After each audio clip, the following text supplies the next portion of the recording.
matitinding twist, bakbakan at pagtatapat sa FPJ's Batang Quiapo. Mas lalong umiinit ang mga eksena sa FPJ's Batang Quiapo habang papalapit na ang isa sa pinakamalalaking laban nina, Tanggol at Ramon.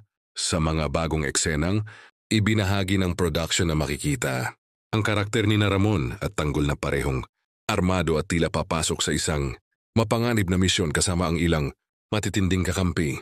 Ang tensyon at preparasyon nila ay hudyat ng isang madugong engkwentro na magbabago sa takbo ng kwento.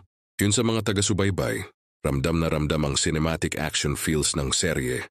Mula sa mga intense na camera shots, realistic na stunts, hanggang sa mabibigat na emosyon ng bawat karakter.